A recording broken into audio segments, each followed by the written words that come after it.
The tiny patch of land for which Japan has sacrificed a fleet of warships and thousands of fighting men still bristles with United States bombers. For the forces that control Guadalcanal command the approaches to Australia, hold mastery of the skies over the vitally important Solomon Islands. Today, these land-based bombers are leading the way as the combined United States land, sea, and air offensive begins the task of sweeping the Japs from the South Pacific.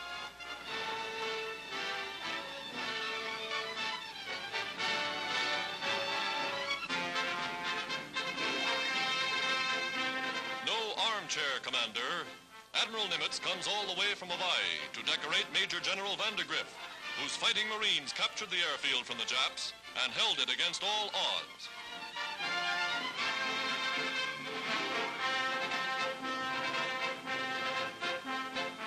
Highest honors are awarded officers and men alike. Majors, captains, privates, they've proven themselves in the test by fire. One youngster has 10 Jap bombers and 19 fighter planes to his credit, one of the outstanding records of the war.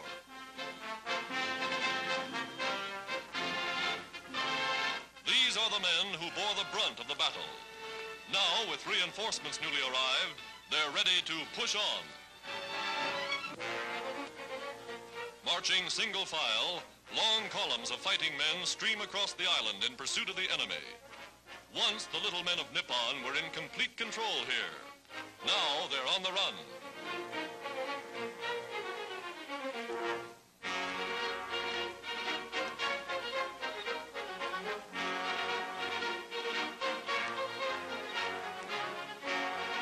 Plunging into malaria-infested jungles, the Marines steadily, doggedly enlarge their hold on the island.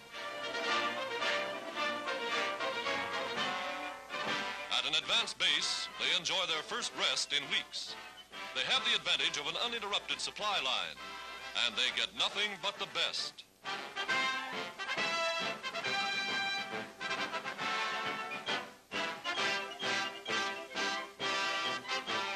Marines take no chances on being surprised by roving Jap patrols.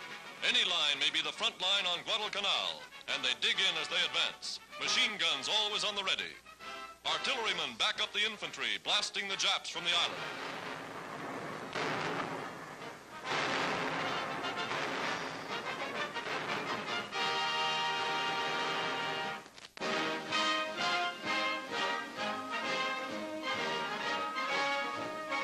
The damaged United States cruiser Boise, given up for lost, makes port with the most amazing record of the war.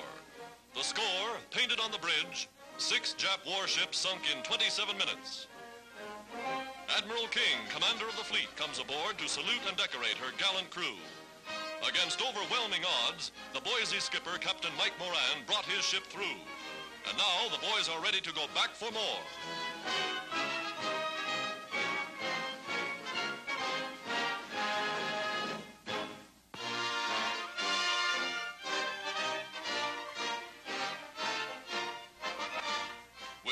Military honors, Ecuador's President Carlos Arroyo del Rio is welcome to Washington.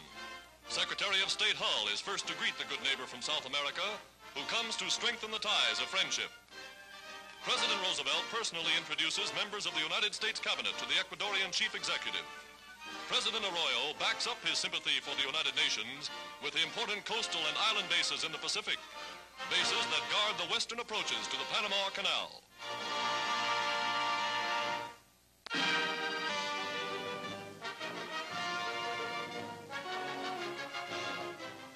United States troops occupying Casablanca salute General Nogues, governor of French Morocco, as he comes to meet the American commander, General Patton.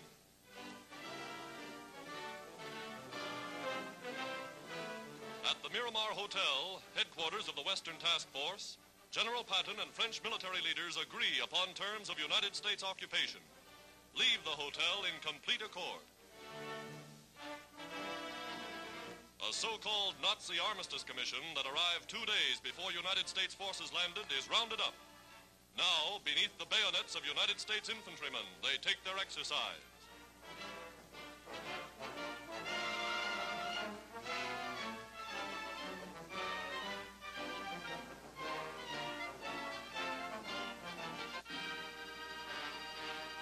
Down the Mediterranean, barrage balloons protect the French colonial harbor of Algiers against low-level air attack.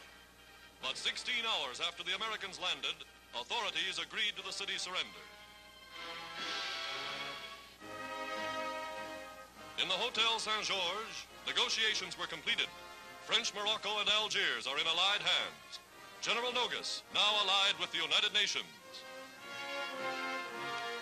British Admiral Cunningham, United States General Clark, General Eisenhower in supreme command.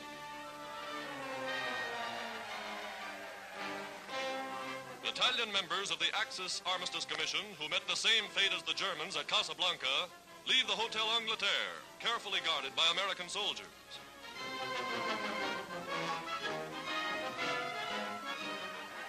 They get a fond farewell from the good people of Algiers.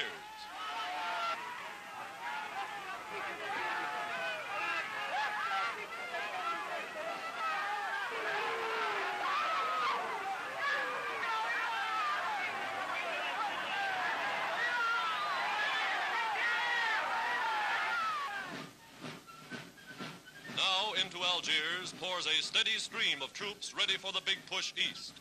Fighting men of Britain's First Army, veterans of Dunkirk, eager for a return engagement with the Nazis. On to join forces with Montgomery. Their goal, to rout every Nazi from the soil of Africa.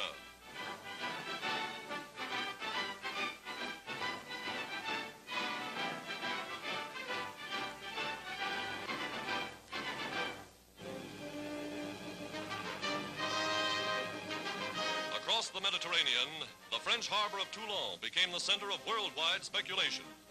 For here was the home port of the main French fleet. What would they do? 75 mighty vessels, their guns silenced for 2.5 years. In them might rest the balance of Allied naval power in the Mediterranean.